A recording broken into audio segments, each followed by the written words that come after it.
Once upon a time, there was a woman who had no children. She once went to a good witch for help. The woman said she was dreaming of a child. The sorceress gave her a seed and ordered to plant it in a flower pot. The woman was very happy, thanked the old woman, and went home. At home, she planted a seed, watered it, and began to wait patiently. Soon a large wonderful flower, like a tulip, grew in the pot. When its petals opened, there was a tiny girl inside. She was very small, no more than an inch. Therefore, the woman called her Thumbelina. One night, when Thumbelina was fast asleep, a huge toad climbed onto the window of the house, wet and ugly. She grabbed the sleeping girl and hurried to her swamp. The toad decided to marry her ugly son to the beautiful Thumbelina. She planted her in the middle of the river on a wide lily leaf so that the girl would not run away. In the morning, Thumbelina woke up, and realized that she was not at home, but there was water around her. When the girl realized what a terrible fate awaited her, she wept bitterly. At this moment, small fish swam past. They felt sorry for Thumbelina. They gnawed at the stem of the lily, and the leaf floated with the flow with the girl. A large beetle flew past. Seeing a beautiful girl, he grabbed her and carried her to a tree, where he introduced her to his friends. They all envied her beauty, but said that Thumbelina was very ugly and could not be in their company. Under pressure from acquaintances, the beetle also decided that she was ugly, lowered the girl to the ground and said goodbye. All summer Thumbelina lived alone in the forest. She made a cradle for herself from grass and leaves. She ate on pollen and dew, basked in the sun in clear weather, and hid from the rain under a large leaf of burdock. But soon cold rains and winds came. Thumbelina did not have a winter outfit, and she began to freeze. The girl suffered from hunger and cold, and one day she was sheltered by a field mouse. They lived together gloriously. The girl helped the mouse with the housework, told her fairy tales, and in return received warm housing and food. The field mouse had a neighbor, a wealthy blind mole, who did this by counting his wealth all the time. Even being blind, the mole realized that Thumbelina was very cute and offered to marry her. But the girl was not at all happy about this. She did not like the boring mole. Once, walking along the underground passages, Thumbelina saw a wounded swallow, which almost died of the cold. Oh no! All winter she took care of the sick bird and by the spring she cured her. Before the wedding, Thumbelina asked the mouse to let her go upstairs to admire the sun at last. When she climbed out of the mouse hole, she saw a swallow, which she cured. Thumbelina complained to the bird that she was being forced to marry a nasty mole and live with him deep underground. The swallow invited the girl to fly with her to warm lands, and she agreed. She quickly said goodbye to the mouse, climbed onto the swallow, and they flew away. Once in a wonderful country, Thumbelina saw a huge meadow with beautiful flowers. She chose the most beautiful flower for herself to live in. Suddenly, she saw in the flower the same little man as she, only with wings. It was the king of the elves. And an elf lived in every flower. The beautiful elf has never seen a girl as small as himself, and even so beautiful. He immediately fell in love with Thumbelina, and invited her to become his wife, the queen of the elves and the queen of flowers. After all her adventures, the girl was happy to hear such an offer from the charming prince. She happily agreed. The elf took Thumbelina by the hand, and at the same moment 2 wings appeared behind her. Now she has become the queen of the elves. And since then they have lived happily ever after. Once upon a time there was an old miller who had 3 sons. When the miller died, he left his sons a mill, a donkey, and a cat. The eldest got the mill, the middle got the donkey, and the youngest had to take the cat.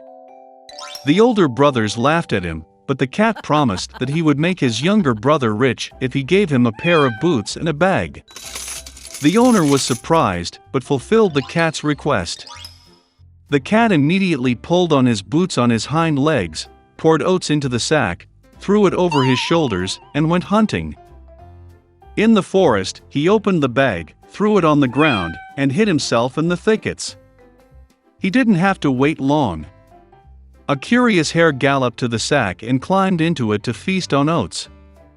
And the cat was just waiting for that. He jumped out of the thicket, tightened the sack, lifted it on his shoulders, and went to the royal castle. The king of that country was a great lover of good food. The cat bowed deeply to him, handed the hare, and said that it was a gift from his master, the Marquis de Carabas. The king was pleasantly surprised by this surprise.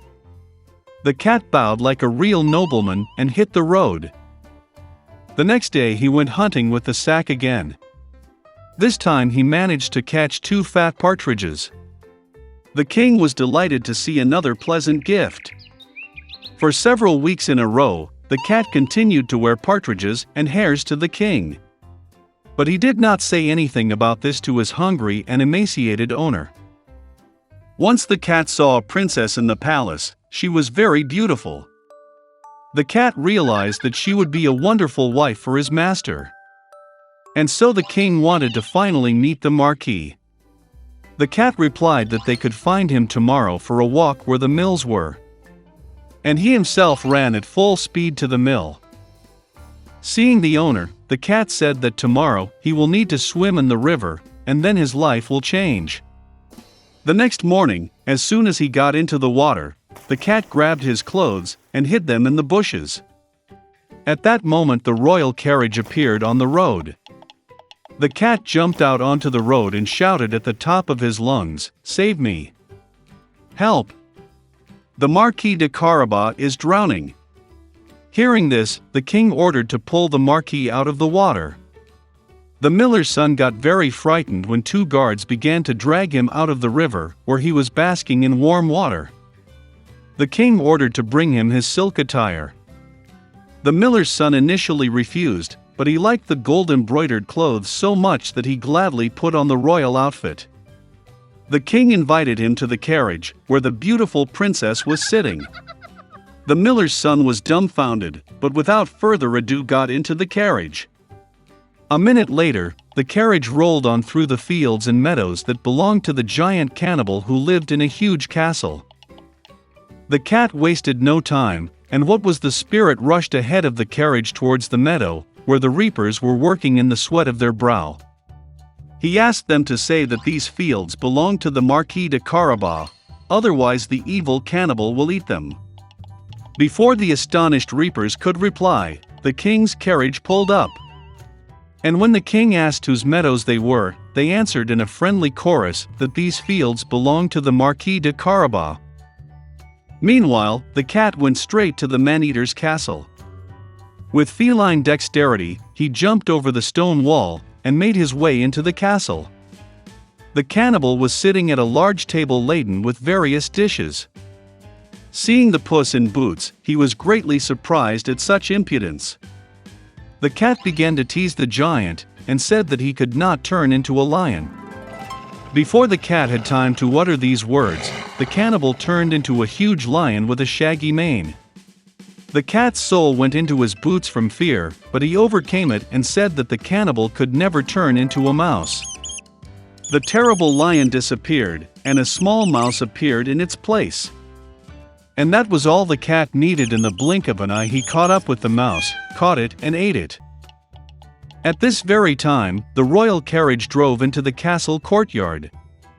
Opening the carriage doors, the cat bowed politely and said that he was glad to see everyone in the castle of the Marquis de Carabas. It is difficult to say who was more numb from amazement at these words, the king or the miller's son, who already did not understand anything at all. The cat took the guests to the table. At the end of the dinner, the king, having eaten to the fullest, said that the Marquis was indeed a very worthy man, therefore he would gladly give his daughter to wife. The princess was happy, young, handsome, and besides, she really liked the rich Marquis. Soon they played a wedding. So the miller's son married a princess and became a prince. All of them lived happily ever after, especially the cat, who proudly paced the palace in high boots.